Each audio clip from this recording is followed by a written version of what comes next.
As leucemias são um assunto que tem sido pouco frequente nas provas do Revalida. De uma forma geral, em concursos médicos não é um assunto tão cobrado e vale a pena a gente ter uma noção geral também, como a gente faz em alguns compartimentos da hematologia. Uma das questões, eu acho que vale a pena a gente dar uma olhadinha, que apareceram na prova, foi essa daqui. E é uma questão que mostra bem como é interessante a gente exercitar o raciocínio básico relacionado às leucemias. Olha como não é difícil. Uma mulher jovem comparece ao ambulatório de clínica médica de atenção terciária, buscando esclarecer um quadro de hepatoesplenomegalia, linfadenopatia e alterações persistentes no hemograma. Até agora, eu não sei muito bem o que está acontecendo. Ela pode ter uma leucose, uma leucemia? Pode. Alteração no hemograma associado à hepatoesplenomegalia, a gente pode encontrar nas leucemias. Com gânglios associados, pode sim, principalmente nas leucemias linfocíticas, né? Tudo bem. Isso pode ser uma doença infecciosa crônica? Pode ser.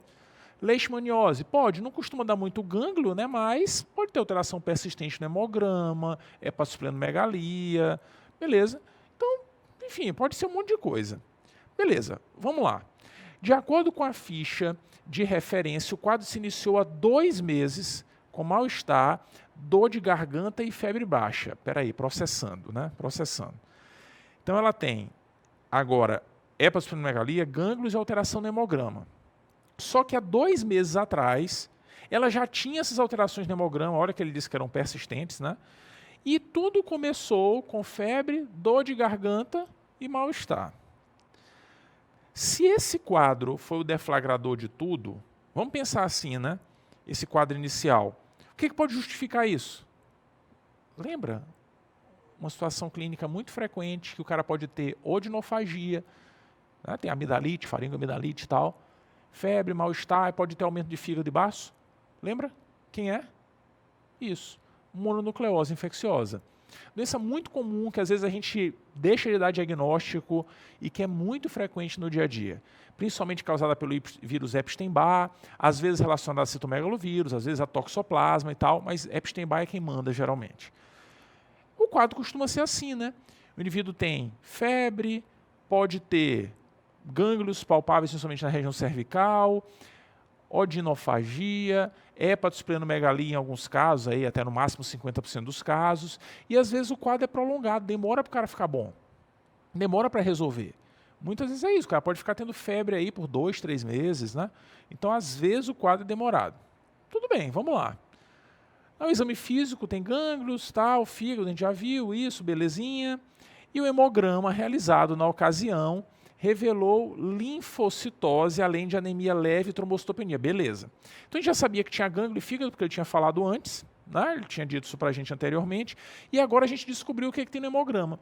No hemograma tem anemia discreta, um monte de doença dá isso, plaquetopenia, um monte de doença dá isso, mas chama atenção a linfocitose. Espera aí, resgatando informações, mononucleose infecciosa. Além dos sintomas, o que a gente espera encontrar em exames complementares? O que é?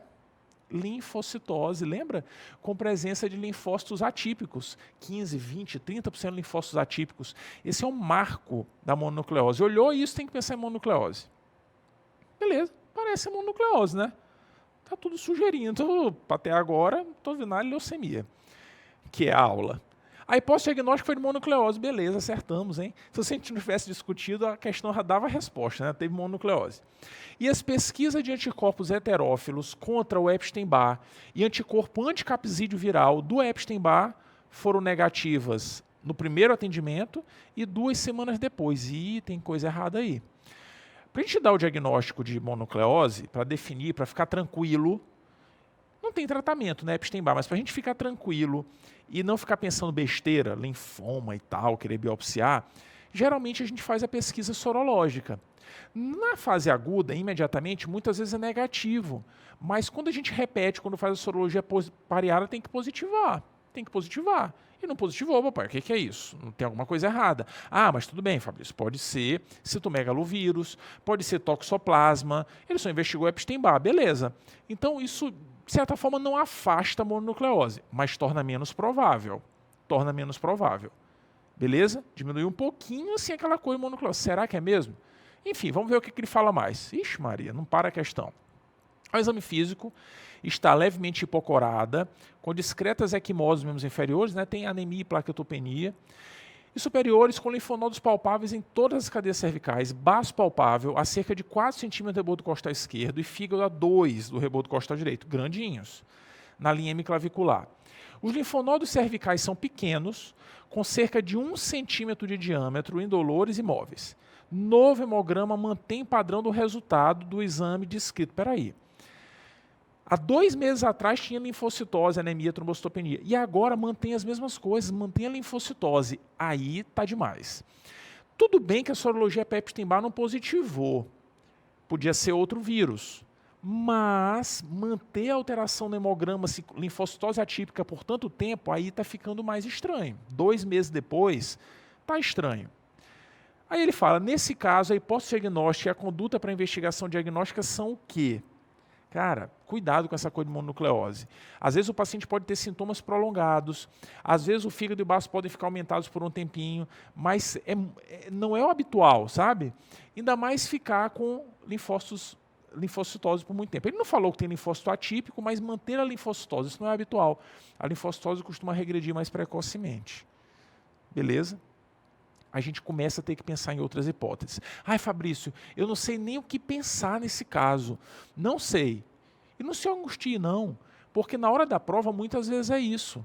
Cara, quando alguém para a gente na rua e pergunta assim, por que o céu é azul? Às vezes a gente até sabe, mas...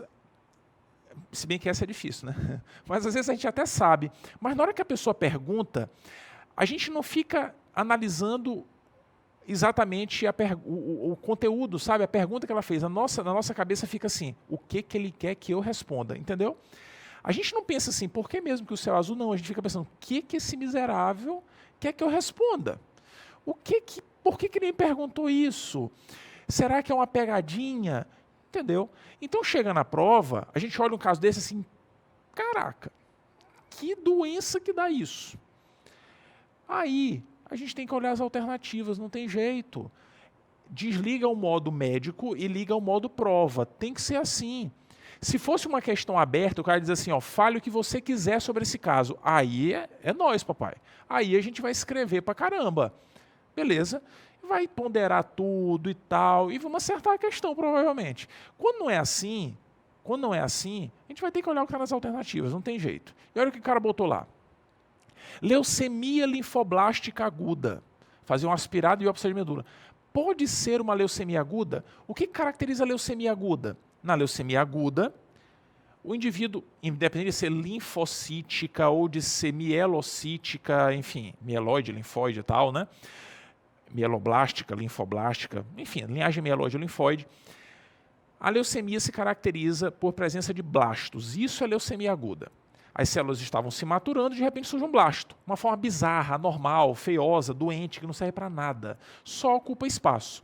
Ocupa espaço na medula e impede que o cara produza a célula normal. Então o indivíduo costuma evoluir com anemia, plaquetopenia e leucopenia. Esses são os marcos da leucemia aguda. Ah, Fabrício, então não é. Porque a mulher tem linfocitose? Não é. Ah, aí que está o detalhe da leucemia. Olha para mim aqui. Olha. Esse é o detalhe. É que na leucemia, ainda que o habitual seja a gente encontrar leucopenia por conta dos blastos, alguns indivíduos, na prática, a gente vai documentar a presença de linfocitose ou de neutrofilia, aumento dos leucócitos, vai. E por que isso acontece? Porque o aparelhinho lá do laboratório, o Coltec, que faz a contagem celular, ele às vezes identifica os blastos no sangue periférico e conta como células normais, entendeu? O cara tem pouco leucócito que funciona na periferia, mas está cheio de blasto. E aí o aparelho conta como normal e diz lá, ó, tem tantos linfócitos. Na verdade, não é coisa nenhuma de linfócito normal, é blasto. Sacou? Então, mais ou menos metade dos pacientes com leucemia tem anemia, leucocitose e plaquetopenia. A outra metade tem anemia, plaquetopenia e leucopenia. Beleza. Ah, Fabrício, mas não pode ter sem essas citopenias? Tem, eu estou dizendo assim, quando o cara tem as citopenias, sabe? Beleza? Às vezes pode ter leucopenia, às vezes pode ter leucocitose. Então, cuidado com essa informação. Tudo bem? Então, volta para cá. Então, nesse quadro, o indivíduo pode ter uma leucemia aguda? Essa mulher pode. 2 meses de evolução, mantém anemia, mantém plaquetopenia. Anemia, plaquetopenia com uma visceromegalia, cara, que ela tem também, tem que fazer pensar em leucemia. Tem que pensar. E por que pode ter visceromegalia na leucemia? Porque os blastos estão ocupando as vísceras também. É sistema retículo endotelial, fígado e baço, né? Então os blastos ocupam, fígado cresce, baço cresce. Beleza. Então citopenia com aumento de víscera tem que pensar em leucose. Tem que pensar. Tudo bem? Fabrício, mas tem gânglio. Isso não é um linfoma? Peraí. Gânglio também pode ser afetado na leucemia, principalmente nas leucemias da linhagem linfóide, linfoblástica ou linfocítica, chame como quiser. Tudo bem? Então pode ser uma leucemia linfoblástica aguda? Pode. Como é que dá o diagnóstico? Aspirado biópsia de medula? Belezinha, show de bola. Por quê? Porque a gente precisa identificar os blastos na medula. É assim que a gente dá diagnóstico de leucemia aguda.